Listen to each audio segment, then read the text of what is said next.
Hello बच्चों। हम लोग आज के लेक्चर में स्केलेटन क्यूब के बारे में है ना पढ़ेंगे। ठीक है, स्केलेटन क्यूब का एक पार्ट हमने लास्ट वीडियो लेक्चर में किया था।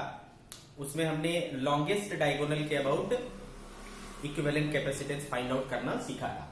आज हम लोग सीखेंगे है ना बाकी जो केसेस थे उसके बारे में। क्या क्या मैंने बताया था आपको कि 3 टोटल केसेस हो सकते हैं है ना, about the longest diagonal and about the face diagonal and about the side, any of the sides.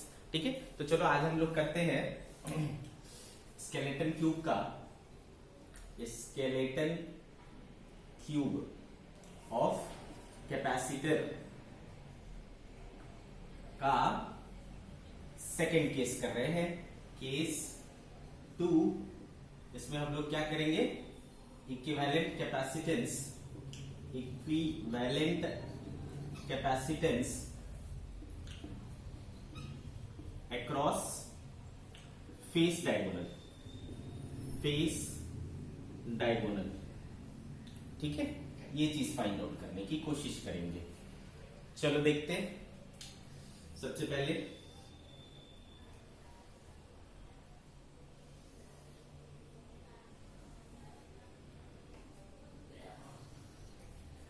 Skeleton cube तैयार कर लेते हैं हम लोग। ठीक है, तो भाई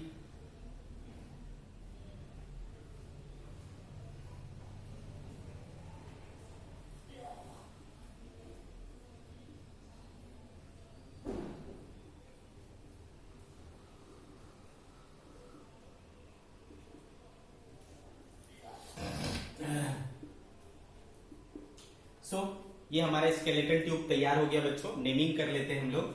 मान लो इसको मैं बोलता हूं 1, दिस इज 2, 3, 4, 5, 6, 7, 8। ठीक है, तो जब मैं फेस डायगोनल कहता हूं तो फेस डायगोनल मतलब क्या होता है, 1 3 4 2 1 6 2 5 6 8 5 7 8 3 4 7 है ना। ये सब क्या है, फेस डायगोनल है। ठीक है, तो फेस डायगोनल का मतलब क्या हो गया, अगर बोलता है 1 और 3 के बीच निकालो, 2 और 4 के बीच निकालो है ना, 1 और 6 के बीच में निकालो, 2 और 5 के बीच में निकालो।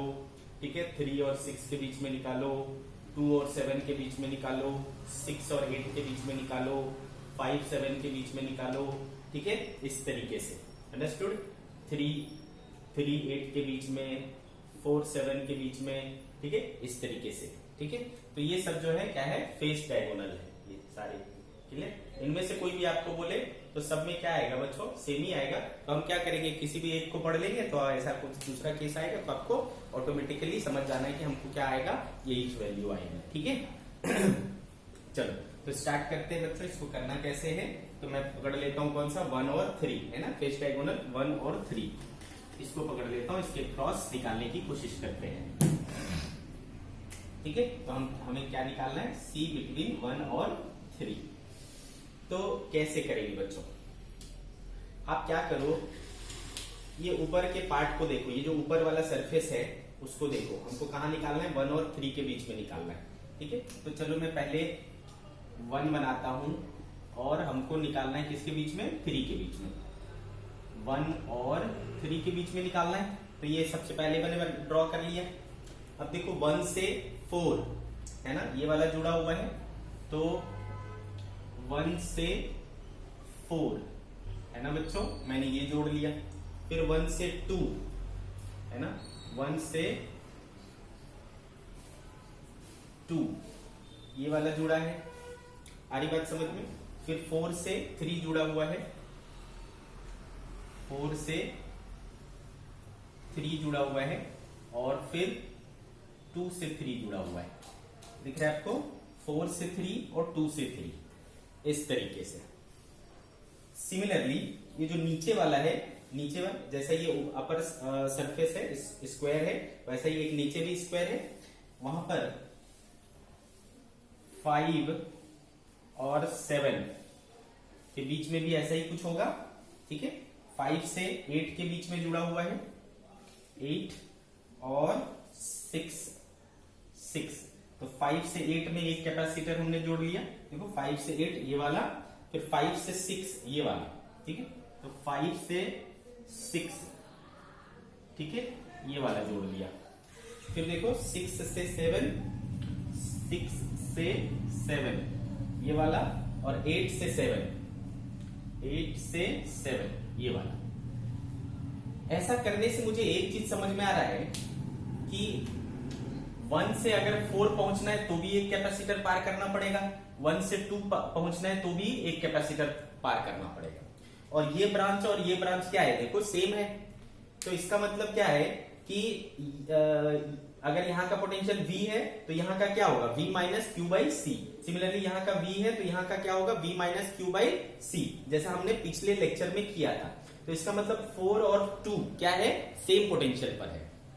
आ रही बात समझ में, 4 और 2 क्या है, सेम पोटेंशियल पर है। सिमिलरली यहां पर भी 6 और 8 क्या है, सेम पोटेंशियल पर है। ये चीज हमें दिख रहा है क्लियरली। आ रही बात समझ में बच्चों, 4 और 2 सेम पोटेंशियल पर है, 8 और 6 सेम पोटेंशियल पर है। तो हम इसको क्या कर सकते हैं, सेम पॉइंट से शो कर सकते हैं, ठीक है।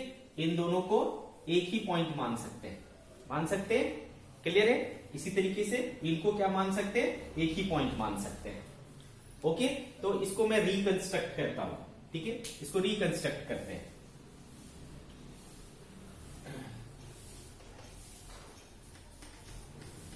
ठीक है, तो भाई हमें ये समझ में आया कि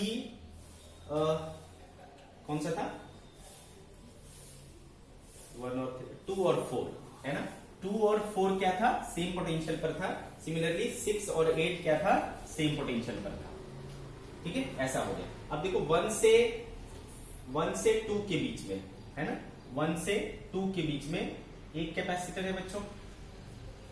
फिर 1 से 4 के बीच में एक कैपेसिटर है, तो 1 और 4 भी यही है, तो ये 2 कैपेसिटर हमने ले लिए।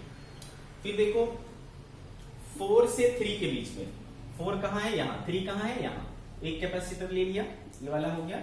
फिर और देखो क्या है, 2 से 3 के बीच में, 2 से 3 के बीच में, 2 यहां है, 3 यहां है, एक और कैपेसिटर जुड़ जाएगा, ये वाला भी हो गया, ठीक है बच्चों।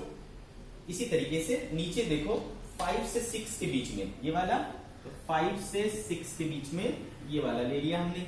और क्या बच्चों, 5 से 8, 5 से 8, 5 से 8 भी यही है, तो 5 से 8 के बीच में एक ले लिया। फिर 6 से 7, तो 6 से 7 कहां है, यहां है, एक ले लिया हमने, यानी ये ले लिया। 8 से 7, 8 यहां है, 7 यहां है, एक और आ जाएगा, 8 से 7 ये वाला भी हो गया बच्चों। अब देखो 1 से 5 के बीच में ये वाला जुड़ा हुआ है, तो 1 से 5 के बीच में इसको जोड़ लिया मैंने, ठीक है, इसका काम हो गया। फिर देखो 2 से 6 के बीच में ये वाला जुड़ा हुआ है, 2 कहां है भाई, यहां, 6 कहां है भाई, यहां, तो एक और कैपेसिटर आ गया, ठीक है, ये वाला हो गया। फिर और क्या है देखो 4 से 8 के बीच में, 4 कहां है, यहां, 8 कहां है, यहां, एक और आ जाएगा बच्चों, ठीक है, तो ये वाला हो गया। फिर 3 से 7, 3 से 7 के बीच में, 3 कहां है, यहां, 7 कहां है, यहां, ठीक है, तो ये हो गया। 3 से 7 के बीच में ये वाला भी हो गया। तो हमने ऑल 12 देखो, तो 12 पूरे कैपेसिटर्स आ गए क्या, 2 2 4 2 6 2 8 2 10 और 1 11 और 1 12, सभी 12 कैपेसिटर्स इसमें इंक्लूड हो गए। हमको निकालना किसके बीच में था, 1 और 3 के बीच में, 1 और 3 के बीच में निकालना है। Understood, okay. तो ये जो सर्किट था वो सिंप्लीफाई होकर के हमारा ऐसा आ गया। अच्छे से दिख रहा है आपको। अब हमें क्लियरली समझ में आ रहा है बच्चों कि ये दोनों क्या है, पैरेलल है, ये दोनों पैरेलल है, ये दोनों पैरेलल है, ये दोनों पैरेलल है और ये दोनों पैरेलल है। तो जो जो आपको सीन है ना, जो जो आपको क्लियरली समझ में आ रहा है कि क्या है, सीरीज है, पैरेलल है, उसको सॉल्व करते चलो, ठीक है। तो इसका इक्विवेलेंट बना लेंगे हम लोग, ठीक है, इसका इक्विवेलेंट बना लेंगे, ठीक है। ये 1 और 4 के बीच में एक सिंगल कैपेसिटर लगा लूं मैं, इक्विवेलेंट कितना हो जाएगा बच्चों, C प्लस C 2C, ठीक है। फिर इधर देखो, इधर भी क्या हो जाएगा, 2C, क्लियर है। इसके बीच में क्या हो जाएगा, ये भी हो जाएगा 2C, इधर भी क्या हो जाएगा 2C, इधर भी क्या हो जाएगा 2C, और यहां क्या है C, और यहां क्या है C, ठीक है। ये पॉइंट क्या है बच्चों 1 और ये पॉइंट क्या है 3। तो ये सिंप्लीफाई होकर के ऐसा हो गया, ठीक है। इसकी इक्विवेलेंट ये हो गया। क्लियर है? आपको बात समझ में आ रही है अच्छे से, ठीक है। अब देखो इसको क्या कर सकते हैं, इसको और सिंप्लीफाई कर सकते हैं क्या? चलो, तो इसका काम हो गया खत्म। आपको बच्चों हर एक चीज को नोट करते हुए आगे बढ़ना है, वरना आप पीछे क्या हुआ था आपको ये पता नहीं चलेगा, ठीक है। तो इसको और सिंप्लीफाई करते। अब देखो भाई, ये और ये किस में दिख रहे हैं, है ना, ये और ये अपने को बोलो बोलो, है ना, ये और ये अपने को सीरीज में दिख रहे हैं, ये और ये अपने को सीरीज में दिख रहे हैं। तो इनका सॉल्व कर लेंगे बच्चों। इन दोनों का सीरीज कॉम्बिनेशन क्या होगा, c into 2c by 2c plus c, यानी 2c into c by 3c, यानी 2c बाई 3। सो दिस, ये दोनों का क्या हो जाएगा 2c बाई 3। सिमिलरली ये दोनों भी किस में दिख रहे हैं बच्चों, सीरीज में दिख रहे हैं, तो इसका भी क्या हो जाएगा 2c बाई 3, ठीक है। तो अब देखो ये सिंप्लीफाई होकर के कैसा हो गया, ये और इधर हो गया आपका 2c बाई 3, इधर हो गया आपका 2c, इधर भी क्या हो गया आपका 2c बाई 3, और इधर हो गया 2c 2c 2c 2c 2c by 3, 2c by 3। ये पॉइंट 1 और ये पॉइंट 3, अपने को 1 और 3 के बीच में निकालना है बच्चों, 1 और 3 के बीच में निकालना है। क्लियर है? अच्छे से समझ में आ रहा है बच्चों? तो ये पूरा 1 है ना बच्चों, तो मैं इसको ऐसे भी लिख सकता हूं क्या, इसको मैं ऐसे भी लिख सकता हूं क्या, ऐसा बना सकता हूं फोटो, ठीक है। इसको ऐसा भी तो फोटो बना सकते हैं, है ना। ये क्या था 2c और ये क्या था 2c बाई 3, ये हो गया 1। सिमिलरली इधर भी वैसा ही कर सकते, 3 कॉमन पॉइंट है तो इसको भी इस तरीके से बना सकते हैं, 2c एंड 2c बाई 3। अब देखो बच्चों, है ना, ऐसा हमने पढ़ा है क्या, ये दिखा है क्या हमको इससे पहले, दिखाएगा। ये क्या है, व्हीटस्टोन ब्रिज है। व्हीटस्टोन ब्रिज में हमने सिखाया था कि अगर दिस बाई दिस और दिस बाई दिस हो जाए इक्वल, मतलब इनका रेशियो कितना हुआ बच्चों 2c बाई 2c, कितना हुआ 1। सिमिलरली इनका रेशियो 2c बाई 3 और 2c बाई 3, इसका भी रेशियो क्या हुआ 1। तो इसका रेशियो और इसका रेशियो क्या हो गया, इक्वल हो गया।